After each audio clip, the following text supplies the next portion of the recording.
नरक या रूप चतुर्दशी व्रत की पहली कथा। प्राचीन काल में एक नरकासुर नाम का राजा था, जिसने देवताओं की माता अदिति के आभूषण छीन लिए थे। वरुण देवता को छत्र से वंचित कर दिया था। मंदराचल के मणि पर्वत शिखर पर अपना कब्जा कर लिया था तथा देवताओं, सिद्ध पुरुषों और राजाओं की 16,100 कन्याओं का अपहरण कर उन्हें बंदी बना लिया था। कहा जाता है कि दुष्ट नरकासुर के अत्याचारों व पापों का नाश करने के लिए श्री कृष्ण ने नरक चतुर्दशी के दिन ही नरकासुर का वध किया था और उसके बंदी गृह में से 16,100 कन्याओं को छुड़ा लिया। कृष्ण जी ने कन्याओं को नरकासुर के बंधन से तो मुक्त कर दिया, लेकिन देवताओं का कहना था कि समाज इन्हें स्वीकार नहीं करेगा। इसी आप ही समस्या का हल बताएं। यह सब सुनकर श्री कृष्ण जी ने कन्याओं को समाज में सम्मान दिलाने के लिए सत्यभामा की सहायता से सभी कन्याओं से विवाह कर उन्हें सम्मान प्रदान किया था। इस उपलक्ष्य में दियों की बारात सजाई जाती है। नरक या रूप चतुर्दशी व्रत की दूसरी कथा। इस दिन के व्रत और पूजा के संदर्भ में एक अन्य कथा यह है कि रंती देव नामक एक पुण्यात्मा और धर्मात्मा राजा था। उन्होंने अनजाने में कोई भी पाप नहीं किया था, लेकिन जब मृत्यु का समय आया तो उनके समक्ष यमदूत आ खड़े हुए। यमदूत को सामने देख राजा अचंभित हुए और बोले, मैंने तो कभी कोई पाप कर्म नहीं किया, फिर आप लोग मुझे लेने क्यों आए हो? क्योंकि आपके यहाँ आने का मतलब है कि मुझे नरक जाना होगा। आप मुझ पर कृपा करें और बताएं कि मेरे किस अपराध के कारण मुझे नरक जाना पड़ रहा है। पुण्यात्मा राजा की अनुनय भरी वाणी सुनकर यमदूत ने कहा, हे राजन, एक बार आपके द्वार से एक ब्राह्मण भूखा लौट गया, वह उसी पाप कर्म का फल है। दूतों की इस प्रकार कहने पर राजा ने यमदूतों से कहा कि मैं आपसे विनती करता हूं कि मुझे वर्ष का एक और समय दे दें। यमदूतों ने राजा को 1 वर्ष की मोहलत दे दी। राजा अपनी परेशानी लेकर ऋषियों के पास पहुंचा। उन्होंने सब वृत्तांत कहकर उनसे पूछा कि कृपया इस पाप से मुक्ति का क्या उपाय है।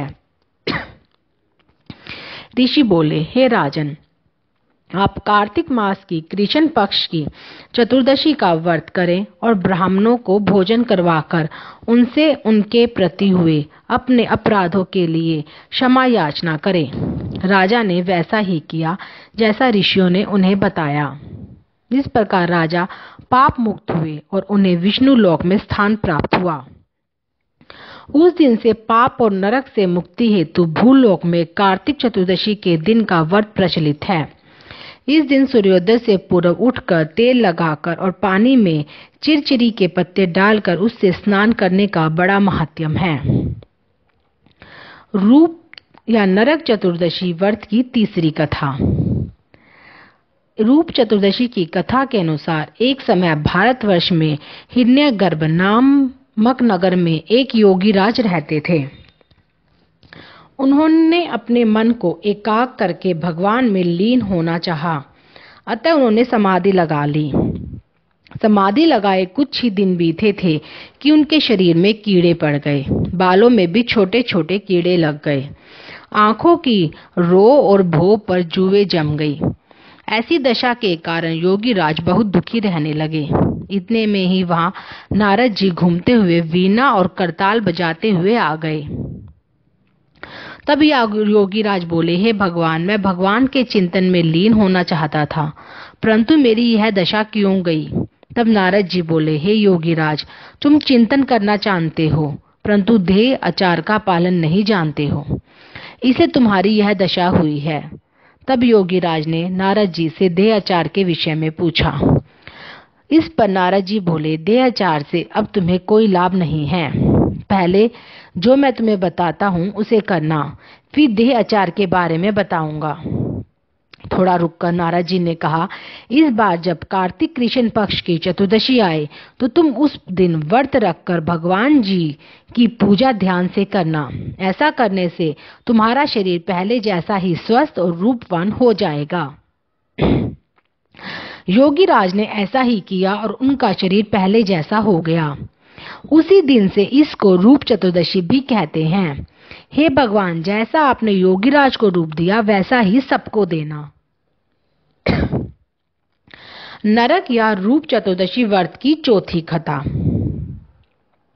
जब भगवान वामन ने त्रयोदशी से अमावस्या की अवधि के बीच दैत्यराज बलि के राज्य को 3 कदम में नाप दिया तो राजा बलि, जो कि परम दानी थे, उन्होंने अपना पूरा राज्य विष्णु के अवतार भगवान वामन को दान कर दिया। इस पर भगवान वामन ने प्रसन्न होकर बलि से वर मांगने को कहा। बलि ने भगवान से कहा कि हे प्रभु, मैंने जो कुछ आपको दिया है उसे तो मैं मांगूंगा नहीं और न ही अपने लिए कुछ और मांगूंगा, लेकिन संसार के लोगों के कल्याण के लिए मैं एक वर मांगता हूँ।